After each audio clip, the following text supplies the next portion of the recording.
वहाँ आपको बताते चले कि अब जिस तरह से देखें यहाँ पर लगातार लोकसभा चुनाव को लेकर हरियाणा में जेजेपी नेताओं की बढ़ रही है मुश्किलें। इस वक्त की बड़ी अपडेट आप तक पहुंचा रहे हैं हिसार से, जहां बीजेपी और जेजेपी नेताओं की मुश्किलें बढ़ रही हैं। बीजेपी जेजेपी नेताओं से ग्रामीण क्षेत्रों में किसान सवाल पूछ रहे हैं। किसान आंदोलन में 720 किसानों की मौत का जिम्मेदार कौन है? बीजेपी और जेजेपी दोनों ही दलों की जो मुश्किलें हैं वो बढ़ती हुई नजर आ रही। डिप्टी स्पीकर के बेटे की बाइक रैली को भी काले झंडे दिखाए हैं। तो बड़ी अपडेट जहां आपको बताते चले कि अब लगातार बीजेपी और जेजेपी दोनों ही दलों की जो मुश्किलें हैं वो लगातार बढ़ती हुई नजर आ रही, जिसमें डिप्टी स्पीकर के बेटे की जो बाइक रैली को भी काले झंडे दिखाए गए हैं।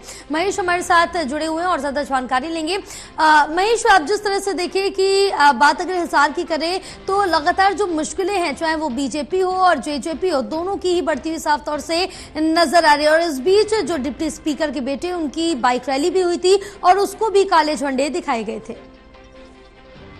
अलग अलग जगहों पर अलग अलग तरह का विरोध यहाँ पर देखने को मिलता है, चाहे भारतीय जनता पार्टी के उम्मीदवार रंजीत चौटाला का जिक्र करें और चाहे जननायक जनता पार्टी के नेता दुष्यंत चौटाला का जिक्र करें। यहाँ पर जेजेपी का जिक्र करें तो सबसे ज्यादा जो विरोध का सामना करना पड़ता है वो दुष्यंत चौटाला को करना पड़ता है। जेजेपी की दूसरे नेताओं को किसी भी तरह की परेशानी लोगों की तरफ से नहीं जाहिर की जा रही है, लेकिन यहाँ दुष्यंत चौटाला जहाँ भी जाते हैं वहाँ पर रह रहकर जो विरोध की जो चीजें हैं, रह रहकर विरोध की जो तस्वीरें हैं वो देखने को मिलती है। और भारतीय जनता पार्टी के उम्मीदवारों को भी न सिर्फ हिसार में बल्कि अलग अलग जगहों पे इसी तरह के सांकेतिक विरोध का सामना करना पड़ रहा है। सांकेतिक विरोध इसलिए कि यहाँ पर दुष्यंत चौटाला के काफिले की गाड़ी को जरूर बीते दिनों में रोकने की कोशिश की गई थी, लेकिन उसके अलावा यहाँ पर सवाल जवाब करने की कोशिश किसानों की तरफ से की जाती है। और सबसे महत्वपूर्ण जो सवाल, सबसे बड़ा जो सवाल बीजेपी और जेजेपी के नेताओं के सामने जो आता है, 720 से ज्यादा किसानों की जो मौत हुई थी किसान आंदोलन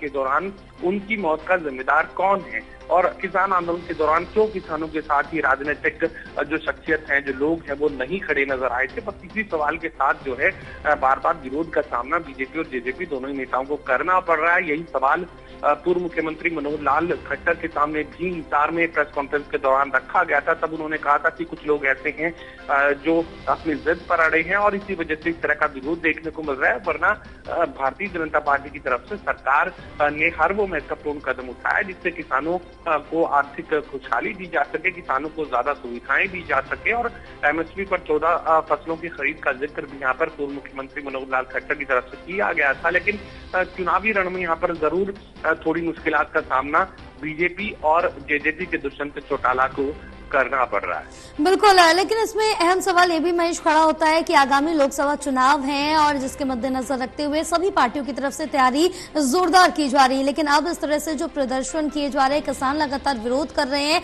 और अब कई सवाल भी पूछते हुए नजर आ रहे हैं। सबसे अहम उनका यही है कि 720 किसानों की मौत का जिम्मेदार कौन है?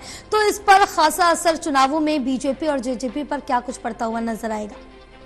देखिए, ये कोई पहली बार नहीं है कि चुनावी रण में विरोध का सामना बीजेपी और जेजेपी को करना पड़ा हो, बीजेपी को करना पड़ा हो। पिछले चुनाव के दौरान भी बीजेपी को इस तरह के विरोध, अलग अलग तरह के विरोध का सामना करना पड़ा था। और इस बार भी जो है किसान आंदोलन के जो साइड इफेक्ट है वो इस बार चुनाव में देखने को मिल रहे हैं। लेकिन इससे भारतीय जनता पार्टी की तैयारियों पर कोई खास असर नहीं पड़ रहा है। ये माना जा रहा है कि कुछ चुनिंदा लोग हैं, कुछ चुनिंदा किसान हैं जो नेताओं की शक्ल में विरोध करते हुए नजर आते हैं। बहुत ज्यादा इसका कोई असर नहीं पड़ने वाला है, वोट बैंक पर कोई असर नहीं पड़ेगा, वोटों की संख्या पर कोई इसका असर नहीं पड़ने वाला है। चुनिंदा लोग हैं जो अपना एक वीडियो क्लिप बनवाते हैं और विरोध की जो तस्वीरें उसे वायरल करने की कोशिश करते हैं। फिलहाल भारतीय जनता पार्टी पर इसका कोई खास असर नहीं पड़ेगा, लेकिन हाँ, जननायक जनता पार्टी को जरूर इसका खामियाजा चुनावी रण में उठाना पड़ सकता है। जननायक जनता पार्टी के उम्मीदवारों को कड़ी मुश्किलात का सामना यहाँ पर करना पड़ेगा, यकीनन इस बात में कोई दो राय नहीं है।